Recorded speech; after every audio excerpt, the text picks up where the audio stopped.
말씀 보겠습니다. 오늘은요 사사기 1장 1절 그리고 21장 25절 말씀을 가지고 우리에게 평화의 왕이 오셨습니다 라는 제목의 말씀 나누겠습니다. 네. 오늘 천샘전세 때 많이 놀라셨죠? 네. 두 절밖에 안 되니까요 우리 한 목소리로 한번 읽어보겠습니다. 사사기 1장 1절과 사사기 21장 25절입니다. 사사기의 첫 절과 마지막 절입니다.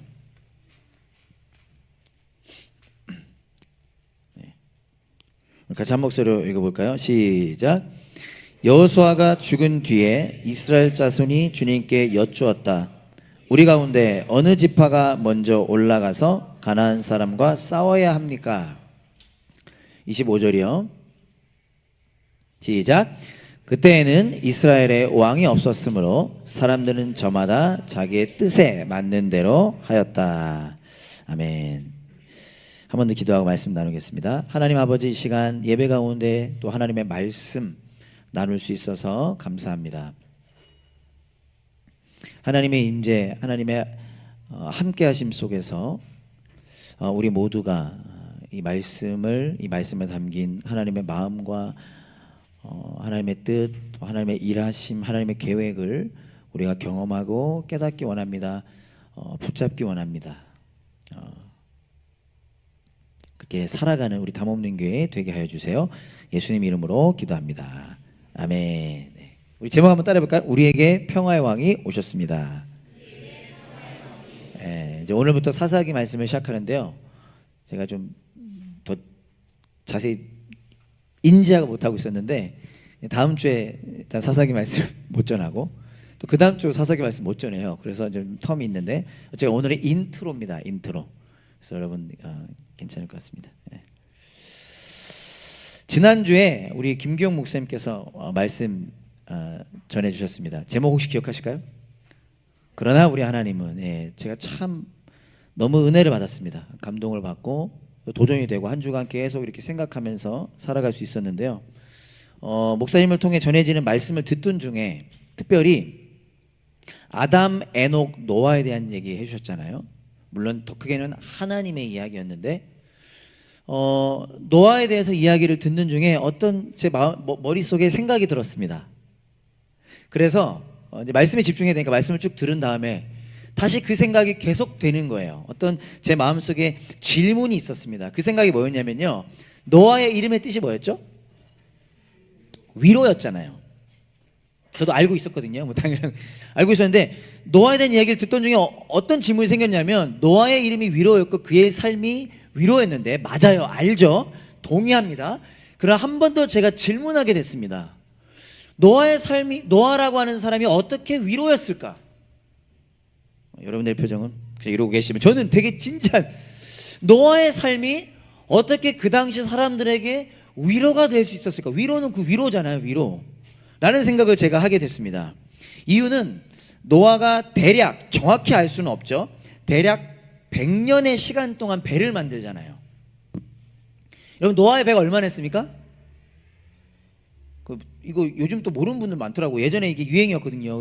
그 창조과학회에서 막 알려줬는데 노아가 만든 배가 대충 얘기했을 때 축구장 크기만 해요. 그래서 지난번 제가 엊그제 갔던 목장에서는 계속 막 그런 얘기만 하더라고요. 배가 어떻게 생겼을까, 어떻게 만들어서 그 안 부러졌을까, 막 이런 얘기를 하더라고요.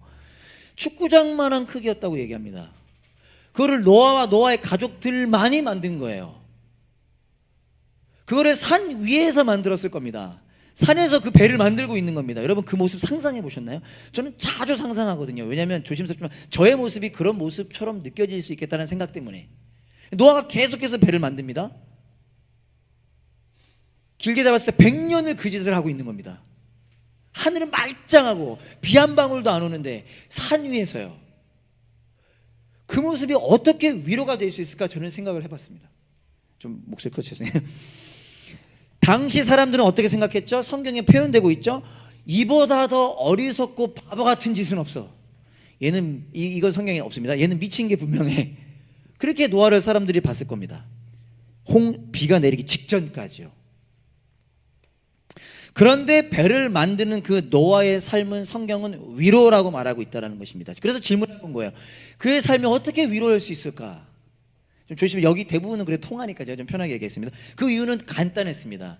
노아가 배를 만드는 모습이 위로일 수 있었던 이유는 하나님이 여전히 하나님이셨기 때문입니다. 이해되시죠? 사람들이 그를 비웃을 수 있었던 이유는 작게는 비가 안 올 거였기 때문이고 멸망이라는 게 없을 거라고 생각했지만 더 멀리서 봤을 때는 하나님이란 없으니까요. 그러니까 이 사람보다도 바보 같은 짓은 없는 겁니다. 그러나 노아의 삶이 적어도 저와 여러분들에게 있어서 위로일 수 있어도 그 친구만 생각하면 위로가 돼, 막 은혜가 돼, 격려가 돼, 힘이 돼. 그 이유는 하나님이 여전히 하나님이셨기 때문이에요. 웰컴 데이비드. 의자가 없어가지고 그지 미안하다. 의자를 뒤에 놨어요.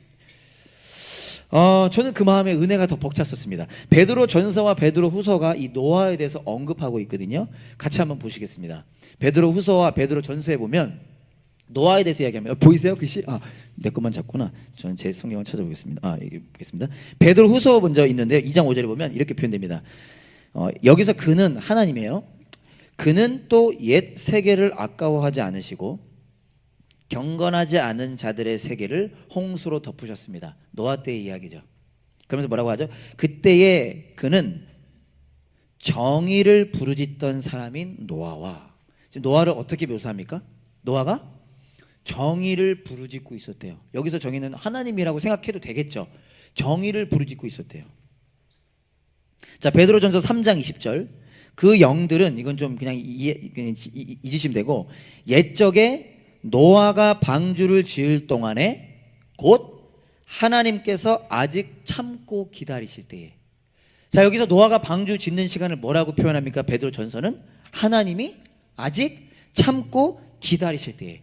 이 두 말씀은 노아가 배를 100년이라고 칩시다. 노아가 100년이라는 시간 동안 배를 지었는데 그 시간과 그 모습이 담고 있는 두 가지 의미를 표현하고 있습니다. 첫 번째 뭐죠? 노아가 배를 만든 그 시간과 그의 모습은 사람들에게 뭐였냐면, 노아가 뭐 한 거냐면 정의를 부르짖는 시간이었대요. 노아가 그냥 배를 만든 게 아닙니다. 스스로에게 혹은 사람들에게 직간접적으로 뭘 외친 거예요? 배를 만드는 자체가 정의를 부르짖고 있는 거예요. 어쩌면 이렇게 수 있죠. 여러분, 분명히 하나님 심판하십니다. 이 배에 타셔야 됩니다. 여러분, 분명히 하나님 심판하십니다. 이 배에 제발 타십시오. 100년의 시간 동안 외쳤을 거예요. 그리고 기도하면서 배를 만들었겠죠. 동시에 두 번째, 노아가 배를 만든 그 시간은 뭐라고 표현되고 있습니까? 하나님께서 참고 기다리시는 거였대요. 어떤 의미에서 우리 머리로 이해는 안 되지만 하나님이 왜 심판하셨지? 왜 그것으로 아파하셨지? 그러나 그건 모르겠고, 우리가 알 수 있는 건 뭐냐면 하나님은 그 적어도 100년이라는 시간 동안 노아를 통해 계속해서 외치시면서 이 배에 타라고 기다리셨다는 거예요.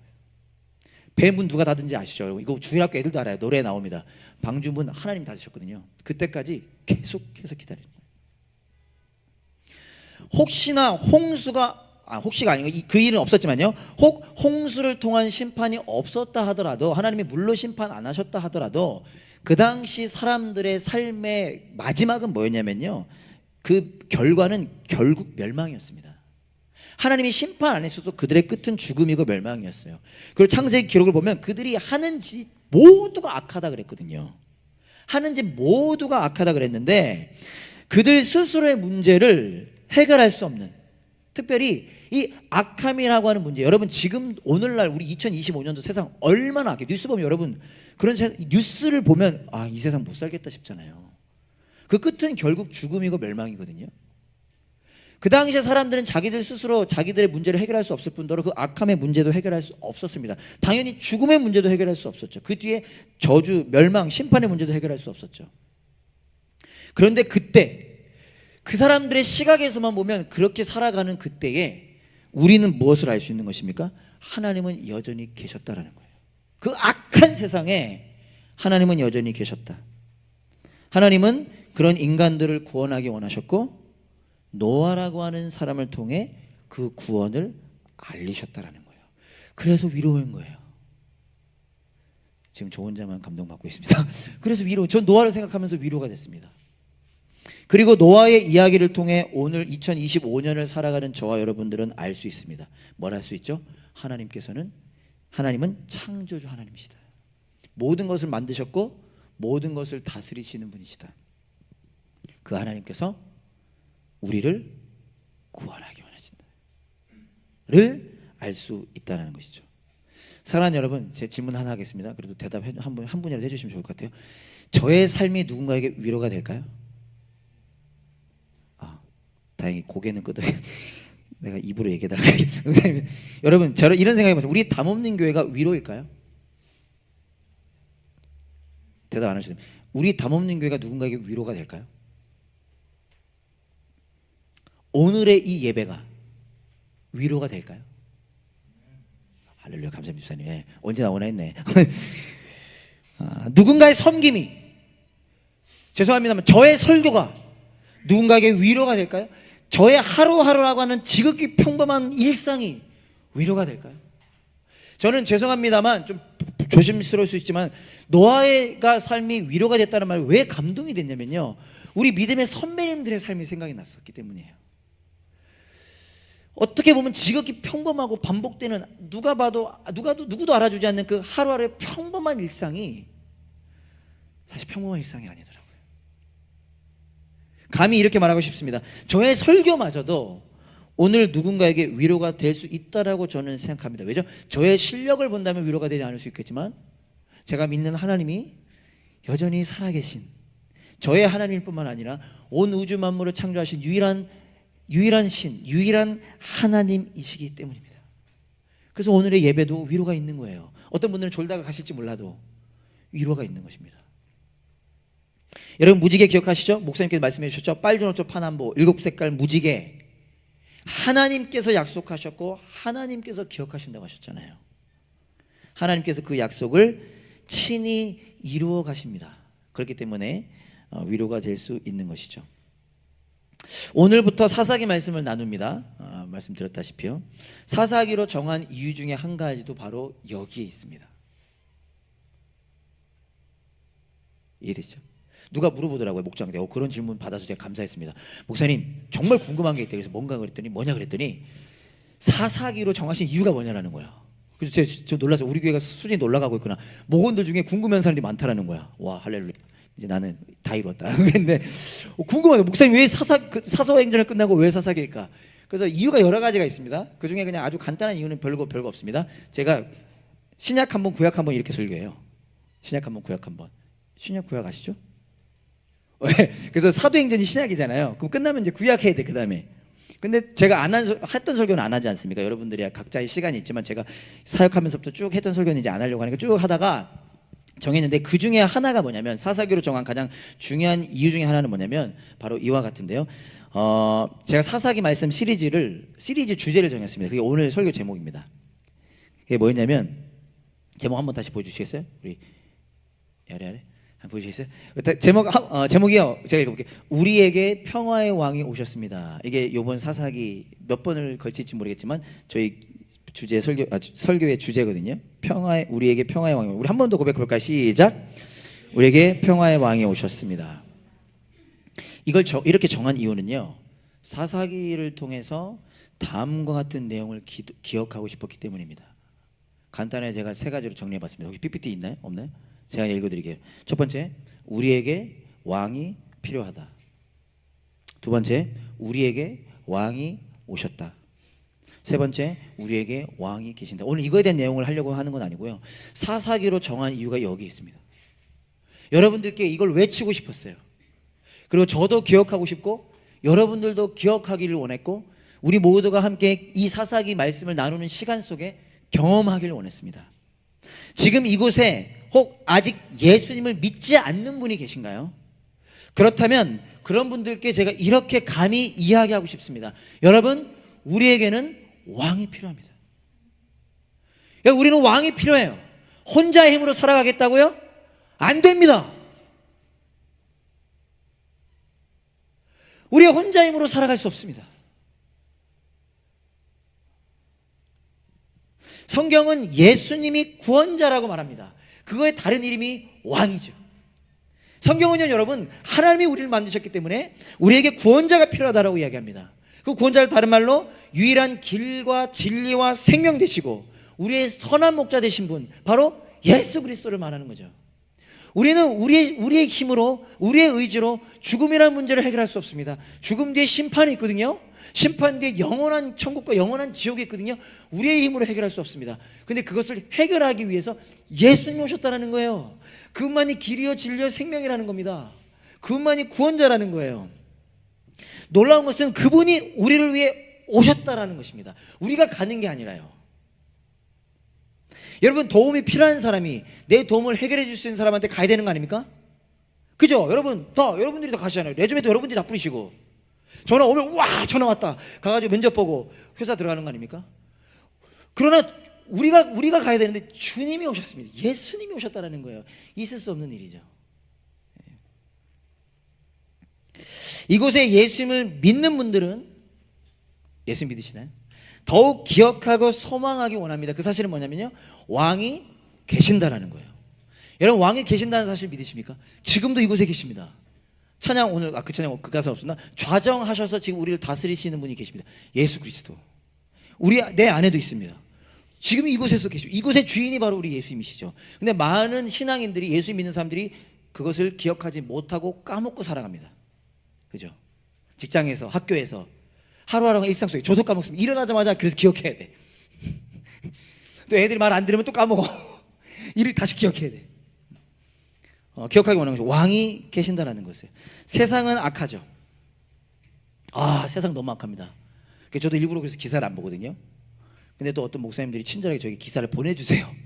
그래서 어쩔 수 없이 하나씩 보게 되는데 너무 세상이 악합니다. 아침마다 새벽 6시 반마다 누가 기사를 보내주셔 저한테. 그래서 제가 어쩌다 하나씩 보는데 세상 너무 악해요. 너무 잔인합니다.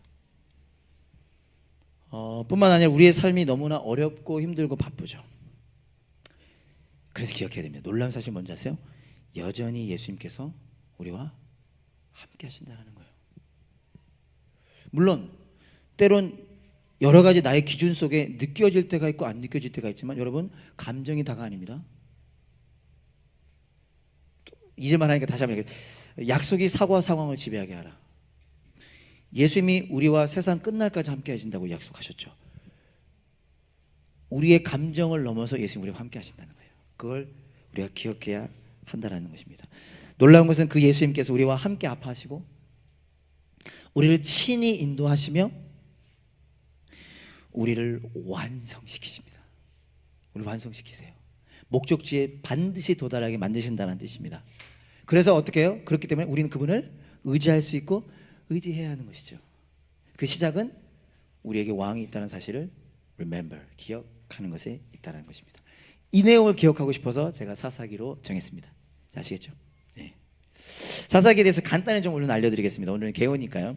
사사기의 내용은 간단합니다. 사사기, 여러분 무슨 사자를 쓰는지 혹시 아세요? 아무도 모르실 겁니다. 선비사 스승사를 씁니다. 나도 몰라서. 선비사 스승사, 사사기. 그렇다고 선비나 스승이 등장하지는 않습니다. 영어로는 judge, 발음 맞나 이게? judge. 예. 영어로는 judge입니다. 예. judge 하면 어떤 느낌이 들죠? 저지하지 마. 그게 아니라 저지하면 판단, 재판 이런 느낌이죠. 맞습니다. 히브리어로도 쇼페팀이라 그래서 사사기란 뜻이 원어 그대로 해석하면 판단자, 재판자란 뜻입니다. 이 정도는 우리가 좀 기본으로 알고 가면 좋겠죠. 12명의 사사가 등장합니다. 그중 여러분들이 아는 사람이 이제 있어서 다행이죠. 삼손. 네. 또 누구 알아요? 기드온. 이 두 명 모르면 약간 간첩병이 어쨌든 12명의 사사가 등장하는데 내용을 가만히 보면 아까 감사했던 게 근석이가 사사기는 가장 잘 아는 성경 중에 하나라고 그래가지고 정말 다행이다 싶었어.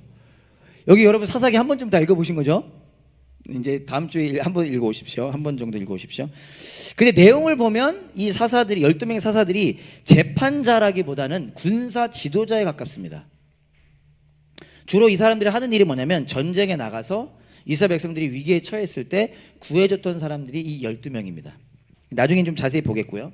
그럼 사사기는 언제 어디에 있냐? 어려운 거 하나 알려드리면 사사기는 여호수아 뒤에 있습니다. 창세기, 출애굽기, 레위기, 민수기, 신명기, 여호수아 뒤에. 그래서 1장 1절에 오늘 뭐라고 시작했죠? 여호수아가 죽은 뒤에. 사사기는 여호수아와 사무엘상 사이에, 정확하게 룻기 사이에 있습니다. 이게 중요해요. 사실은 여호수아 뒤에 있는 게 여러분들에게 성경 조금 읽어보신 분들 당연한 거잖아요. 이게 어떤 의미가 있습니다. 어떤 의미가 있냐면 여러분들이 이제 기억 좀 도움을 드리고요. 이게 어떤 느낌이냐면 자 들어보세요. 하나님께서 아브라함에게 무엇을 말씀하셨죠?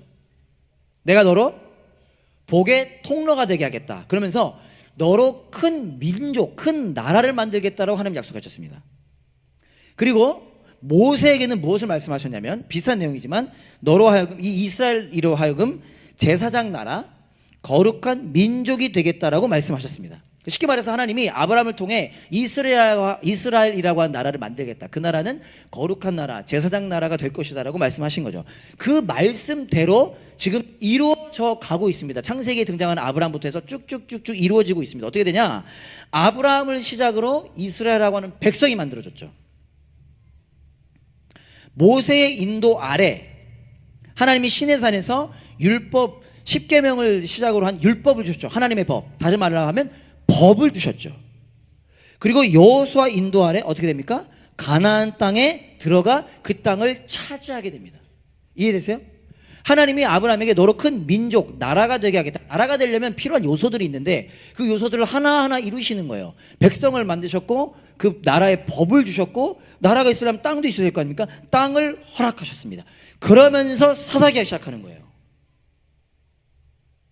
무슨 말이냐? 이제 하나님 나라 백성답게 살면 끝이에요. 어떤 의미로는 사사기에서 성경이 끝났을 수도 있습니다. 물론 아니죠. 창세기부터 예수님에 대해서 말하고 있으니까. 근데 무슨 느낌인지 아시죠? 하나님의 인도하심대로만 갔다면 사사기에서 말씀이 끝났을 수도 있습니다. 백성이 만들어졌고 법이 있고 땅도 차지했으니 거기서 복의 통로로 살아가면 되는 것입니다. 그런데 이스라엘 백성들은 하나님 나라 백성답게 살지 않기로 결정합니다. 그 시작이 뭐냐면요, 다다음 주부터 자세히 보겠지만 이스라엘 백성들이 이 땅을 차지는 했지만 실제적인 전투를 통해서 정복을 했었어야 되거든요. 근데 이스라엘 사람들이 가나안 땅을 정복하지 않기로 결정합니다. 그 정복 속에 뭐가 포함되냐면 이미 살고 있는 사람들, 좀 안타깝지만 쫓아냈어야 됐습니다. 그래야 그들이 살 수 있으니까요. 근데 그들이 쫓아내지 않기로 결정을 합니다. 이방 사람들과 섞여서 살기로 결정을 해요. 이유는 간단합니다. 이스라엘 백성들이 딱 와서 가만히 보니까 저 이방 나라 사람들, 저 사람들 쫓아내야 되는데 그들이 어떻게 사는지를 가만히 보니까 저 사람들이 사는 모습이 너무 좋은 거야. 우리보다 근사하게 사네. 지난주 목사님 말에 의하면 우리보다 재밌게 사네. 그들이 더 좋아 보였던 거죠. 그래서 이스라엘 백성들은 그들을 쫓아내지 않기로 결정합니다. 그리고 계속해서 죄를 짓습니다. 하나님을 떠나고요, 하나님께서 싫어하시는 악한 일들을 계속해서 저지릅니다. 이미 사사기를 읽어보신 분들은 아실 텐데요, 1장부터 21장까지 점점 심해집니다. 그들의 상태가요. 어떻게 시작되냐면요, 일단 이스라엘 백성들이 죄를 짓습니다. 근데 그들을 도와주기 위해서, 구원해주기 위해서 하나님이 사사를 세우시고 사사를 보내시는데 처음에 등장하는 한 두세 사람의 사사들만 괜찮지 사사들도 가만히 보면 점점 형편없어집니다. 우리야 삼손, 와! 제 아이들도 좋아하거든요. 그러나 우리가 냉철하게 바라보면 삼손 형편없습니다. 어떤 학자는 이렇게 표현하더라고요. 삼손을 가리켜 문란하고 오만하고 폭력적이다. 하나님이 그 삼손을 통해서 일하셨던 건 사실이지만 그 인간 삼손을 보잖아요. 자기 마음대로 사람들 죽이고 자기 마음대로 문란하게 살아가고 사사들마저도 타락해 가고 있는 것을 보게 됩니다. 그리고 나서 우리는 무엇을 보게 되냐? 이스라엘 전체가 악하다는 사실을 보게 돼요. 그래서 사사기 마지막 장들은 가관입니다. 백성들이요, 자기 살자고 서로를 죽이고 마지막에는 뭐가 등장하죠? 토막 사건까지 등장하죠. 12토막, 자기 아내 시신을 12토막 내서 지파들에게 보내서 대대적인 전쟁을 치르게 하는 일까지 저지르죠. 너무나 악하기 그지 없습니다. 사사기의 중심 구절이 사사기 21장 25절인데요. 우리 한 번만 더 같이 읽어볼까요? 오늘 말씀 본문이었죠. 다 같이 읽어봅시다. 시작. 그때에는 이스라엘에 왕이 없었으므로 사람들은 저마다 자기의 뜻에 맞는 대로 하였다. 여러분, 이 말씀이 사사기의 중심 구절이라고 할 수 있습니다. 그때에 사사기 시대에 이스라엘의 왕이 없었으므로 사람들은 저마다 자기의 뜻에 맞는 대로 하였다. 여러분, 이스라엘의 왕이 있었나요, 없었나요?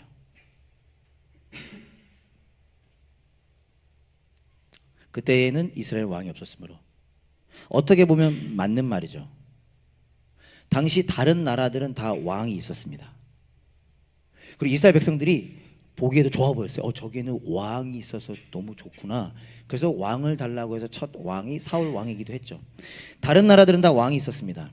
근데 이스라엘은 왕이 없었지만 누가 있었죠? 모세라고 하는 지도자가 있었고, 그 다음에 여호수아라고 하는 지도자가 있었습니다. 그들의 인도 아래 가나안 땅에 도착하게 되었고요.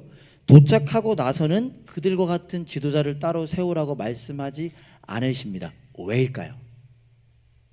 모세를 세우셨어요. 모세 다음에 하나님이 친히 여호수아를 세우십니다. 하나님이 세우라고 하셨거든요. 근데 그 다음에는 하나님이 어떤 누군가를 세우라고 말씀하지 않으십니다. 왜일까요? 이제는 하나님이 그 이스라엘의 지도자, 왕이 되기를 원하셨던 것입니다. 그렇기 때문에 어떻게 보면 이스라엘 왕이 없었다는 말이 맞는 말이지만 사실은 틀린 말입니다. 왜요? 이스라엘은 왕이 있었어요. 누구죠? 하나님이라고 하는 왕이 계셨습니다. 세상 다른 왕과는 비교할 수 없는 이 세상의 유일한 왕, 이스라엘 통해서 모든 나라의 왕이 되기를 원하셨던 그분, 바로 하나님이라고 하는 왕이 계셨던 거죠. 그런데 이스라엘의 왕이 없었다란 말로 사사기는 결론 지어집니다. 무슨 의미죠? 이스라엘이 하나님을 왕으로 여기지 않았다라는 거예요. 저는 이렇게도 표현해 보고 싶었습니다. 하나님을 왕으로 여기지 않으며 살다 보니까 하나님이라는 왕이 있는 것도 까먹어 버리는, 그래서 자기 혼자의 힘으로 살아가려고 발버둥 치는 아주 안타까운 삶에 살아가게 된 결과를 마주하게 된 것이죠. 그러면서 이 사사기가 우리에게 교훈이 되는 이유는요, 저와 여러분들에게는 알려주는 것입니다. 무엇을 기억하게 하는 것입니다. 무엇을요? 우리에게 왕이 필요하다. 그리고 우리의 왕이 계신다. 여러분, 이 표현이 신학적으로는 재미있는 표현입니다. 사사기를 누가 썼는지는 알 수 없거든요. 이 사사기를 보면, 사사기를 누가 썼는지 다시 25절 보여주시면, 다니엘 방금 그때 이스라엘 왕이 없었으면, 이 표현이 재미있는 표현인 이유가요, 사사기는 왕이 없던 시대잖아요. 그 왕이 없었으니까 왕이라는 표현도 쓰지 않잖아요. 왕이라는 단어도 어쩌면 모를 수도 있겠죠. 근데 그 당시에 왕이 없었다라는 표현을 쓰는 걸 통해 많은 학자들은 이 사사기는 왕국 사무엘상, 사무엘하 그 시기에 쓰여졌을 거라고 생각합니다. 그 시대의 시각으로 이때 왕이 없어서 이랬던 거야 라고 표현합니다. 그러면서 우리에게 뭘 상기시켜주고 싶은 거예요? 왕이 필요하다라는 것을, 하나님이 왕이시다라는 사실을 말입니다. 아이가 부모가 없으면 그 자체가 절망이고 죽음입니다. 사사기는 이스라엘이 하나님이라는 왕을 왕으로 여기지 않았기 때문에 절망 속에 있다는 것을 보여줍니다. 이스라엘 백성들 한 사람 한 사람에게도 희망이 없었고 이스라엘 나라에도 희망이 없었습니다. 사사기 다음이 사무엘상이죠. 놀라운 것은 하나님께서는 그런 이스라엘을 포기하지 않으시고 그들에게 완전한 왕을 보내주십니다. 먼저는 다윗이라고 하는 왕을 보내주시고요, 다윗을 이어 예수님이라고 하는 왕을 보내주십니다. 저와 여러분들이 그 은혜를 누리기를 소망하는 것이죠. 말씀을 좀 마무리하면서요, 팀 켈러 목사님이 이 사사기와 관련된 책을 쓰셨습니다. 그 책 제목이 당신을 위한 사사기인데요, 그 책 서론에서 이런 말을 합니다. 한번 들어보세요. 사사기 저자는 우리가 어떤 주제 혹은 하나님에 대해 어떤 진리를 배우고 따르며 살기를 바랄까? 6가지를 언급하시는데 그 중에 한 가지만 나누면요, 왜냐하면 왜 이런 질문을 했냐면 사사기가 악한 사람들밖에 등장하지 않거든요. 선한 사람 등장을 안 한다고 표현하거든요. 그럼 이런 악한 사람들만의 이야기를 우리에게 왜 허락하셨을까에 대한 질문이, 이 사사기를 통해 우리가 뭘 배우기를 원하실까라는 질문을 하게 된 거죠. 그러면서 한 가지를 이렇게 말씀하십니다. 하나님은 은혜를 받을 자격이 없고 은혜를 구하지도 않고 은혜로 구원받은 후에 감사할 줄도 모르는 사람들에게 끊임없이 은혜를 베푸신다. 이거 너무 감동적이지 않나요? 자, 한번 더 읽어볼게요. 하나님은 은혜를 받을 자격이 없고 은혜를 구하지도 않고 은혜로 구원받은 후에 감사할 줄도 모르는 사람들에게 끊임없이 은혜를 베푸신다.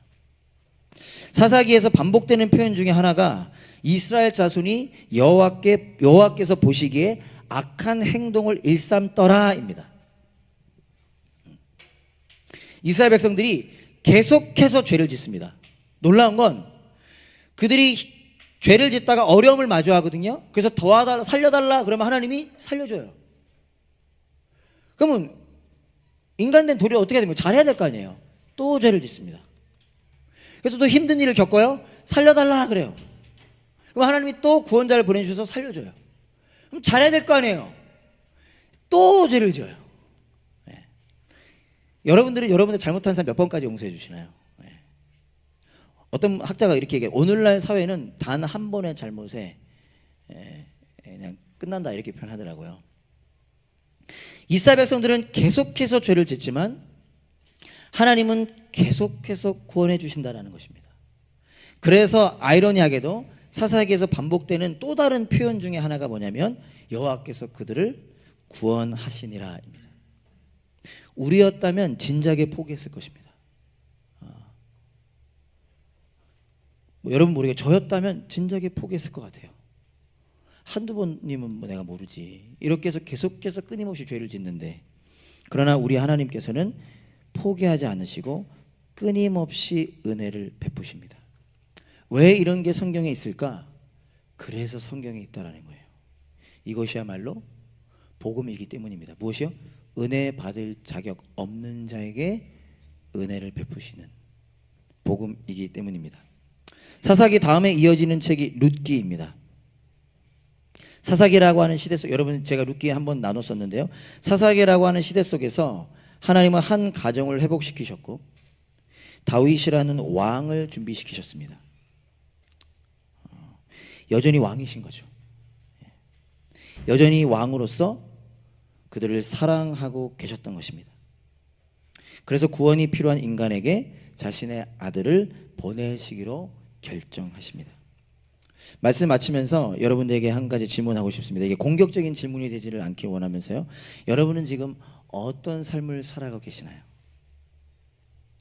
혹 혼자의 힘으로 살아가고 계시진 않으십니까? 그런 저와 여러분을 위하여 예수님께서 오셨고 지금도 우리와 함께 하십니다. 그 사실을 기억할 수 있는 저와 여러분 되기를 소망합니다. 우리 이사야 9장 6절 말씀 읽고 같이 기도하는 시간 갖겠습니다. 우리 다 같이 한번 읽어볼까요? 이사야 9장 6절 시작. 한 아기가 우리를 위해 태어났다. 우리가 한 아들을 모셨다. 그는 우리의 통치자가 될 것이다. 그의 이름은 놀라우신 좋은 자, 전능하신 하나님, 영존하신 아버지, 평화의 왕이라고 불릴 것이다. 하나님께서 예수님 보내주셨습니다. 그분은 우리의 통치자, 놀라우신 좋은 자, 전능하신 하나님, 영존하시는 아버지, 그리고 평화의 왕 되십니다. 사사기를 통해서 이 은혜를 깊이 경험하고 깨닫고 나누는 저와 여러분 될 수 있기를 간절히 소망합니다. 다 같이 일어나서 함께 찬양하실까요?